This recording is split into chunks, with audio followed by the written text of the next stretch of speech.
মাঝে মাঝে কারো কথায় এত খারাপ লাগে যে আমি চুপ হয়ে যাই আর ভাবি সত্যিই আমি এত খারাপ। হ্যালো ভিউয়ার্স, আসসালামু আলাইকুম।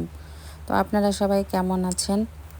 আলহামদুলিল্লাহ আমি ভালো আছি আপনাদের দোয়া এবং ভালোবাসায়, এবং ব্যস্ত সময় পার করছি। তো সকালবেলা উঠেই তো রান্না বসিয়ে দিয়েছি, আর এদিক দিয়ে দেখেন মাছ নিয়ে আসছে। আমার হাজব্যান্ড আর ছেলে খাওয়া দাওয়া করে রেডি হয়েছে, ওদেরকে বিদায় দিয়ে দিলাম। এরপরে মেয়েকে রেডি করাবো স্কুলের জন্য। তো এমন সময় মাছ নিয়ে আসছে। তো ওখানে আমি না থাকলে তো হবেই না, যেহেতু আমার বাসায় আমি ছাড়া এখন আর কেউ নেই এগুলো দেখাশোনা করার জন্য। তো সংসারের সব দিকে দেখাশোনা করতে গিয়ে মাঝে মধ্যে হিমশিম খেয়ে যাচ্ছি, ছেলে মেয়েকে ওইভাবে সময় দিতে পারছি না।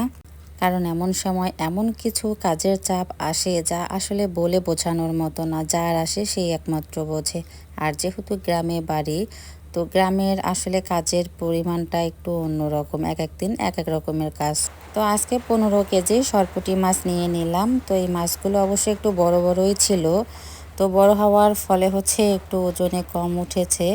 তো সেটা ব্যাপার না, আমরা দেখা যাচ্ছে এগুলো 8-10 দিন বা 1 মাস পরেই কিন্তু উঠিয়ে খেতে পারবো, কিন্তু খাবো না। আগেরও অনেক মাছ আমাদের পুকুরে আছে, যেহেতু বৃষ্টির পানিতে পুকুরটা ভরে গিয়েছে, তাই আবারও কিছু মাছ ছেড়ে দিলাম। তো মাছগুলো যেহেতু আকারে বড় ছিল, তাই ওগুলো 240 টাকা করেই কেজি নিয়ে নিল।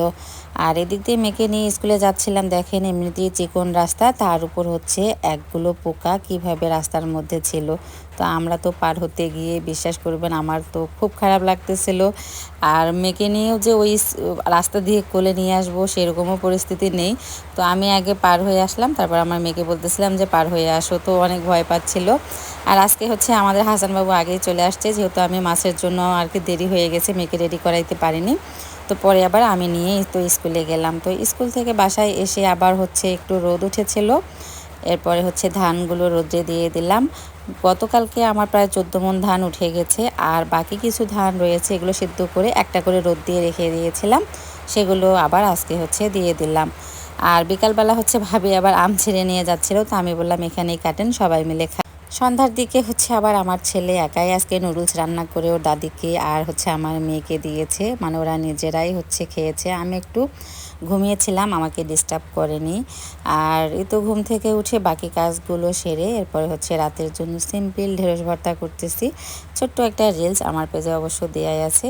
তো যখন আমি ভয়েসটা দিচ্ছিলাম তখন কিন্তু একটু একটু বৃষ্টি পড়া শুরু হয়েছে, হয়তো বা ভয়েসে একটু নয়েজ আর কি আসছে এক্সট্রা। তো এটা একটু স্কিপ করবেন। আর আমার ভিডিওগুলো আপনাদের কাছে কেমন লাগে অবশ্যই একটু কমেন্টসে জানাবেন।